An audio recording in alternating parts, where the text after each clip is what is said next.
স্ত্রীকে কটু কথা বলতে হয় না, এটাই হচ্ছে তার সম্মান, এটাই হচ্ছে তার মর্যাদা। যখন তখন গালি দেন কেন? ও ক্ষেপে উঠলো, এরকম কথা আপনি বললেন কেন? আমরা এই মসজিদেই শতদিন আপনাকে আমি বলেছি, স্ত্রীকে 3টা কথা বলেন না। কখনো বলবেন না তোমার ঠোঁটটা মোটা। একবার ঠোঁট মোটা বললে 10 বছর আপনাকে ভালোবাসবে না।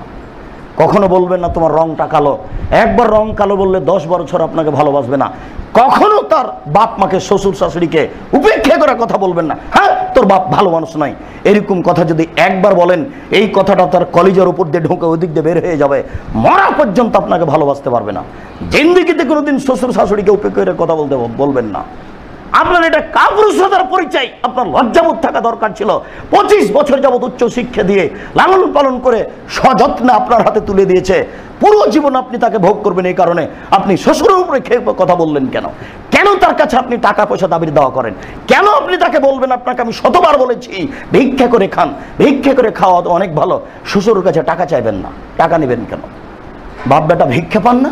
যদি দেশে না পান অন্য দেশে চলে যাবেন ভিক্ষা চাইতে। ভিক্ষা করা টাকা দিয়ে ইবাদত কবুল হবে? যৌতুকের টাকা দিয়ে চাউল কিনে ভাত খেয়ে ইবাদত কবুল হবে না। শ্বশুরের কাছে যৌতুক চান কেন? শ্বশুর যেই মর্যাদার মানুষ, তাকে সে মর্যাদা দেন, তাহলে আপনি তাকে মূল্যায়ন করবেন, সংসার সুন্দর হবে। জিন্দেগিতে কখনো স্ত্রীকে কটু কথা বলবেন না। দিন দিন রাত রাত স্বামী টিভি নিয়ে বসে থাকে, রাত 12টার সময় আসে, অন্যের সাথে মোবাইলে গল্প করে, অঝর নয়নে স্ত্রীর চোখের পানি ঝরে। আমি আছি তবু আরেকজন পুরুষের সাথে কথা বলে। এটা কেমনে হয়? সে সহ্য করতে পারে না। তাকে দিনের উপরে সহযোগিতা করতে হবে। দুঃখিত, আমি আপনার সাথে আছি, সার্বিক সুবিধার জন্য আমি প্রস্তুত।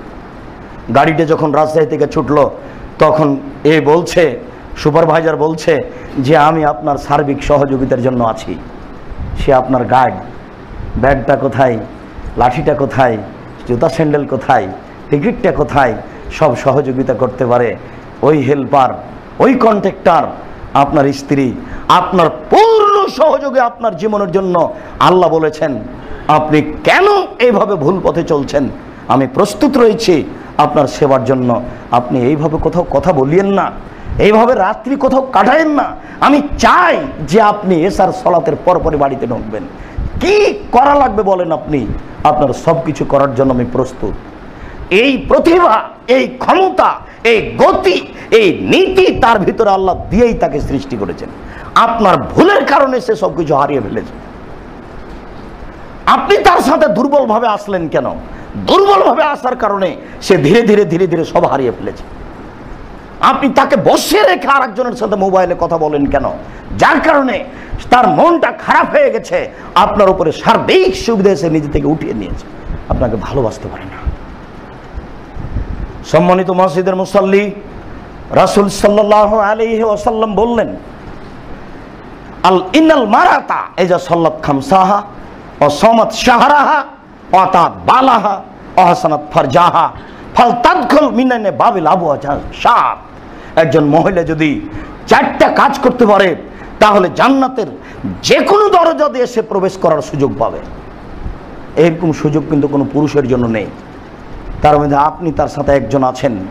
আল্লাহ রাসূল বলছেন, কোনো মহিলা যদি 5 ওয়াক্ত সালাত আদায় করতে পারে, 2 রমজান মাসে সিয়াম পালন করতে পারে, 3 স্বামীকে মান্য করতে পারে, 4 জেনায় যদি লিপ্ত না হয়, তাহলে জান্নাতের যে কোনো দরজা দিয়ে ঢোকার তার সুযোগ আছে। 8টা দরজাই তার জন্য খোলা। এরকম কোনো কথা আপনার জন্য হবে না। এটা নারীদের ভিন্ন মর্যাদা, এটা তাদের পার্সোনাল অধিকার, পার্সোনাল মর্যাদা। এটা আল্লাহ তাআলা তাদেরকে দিয়েছে।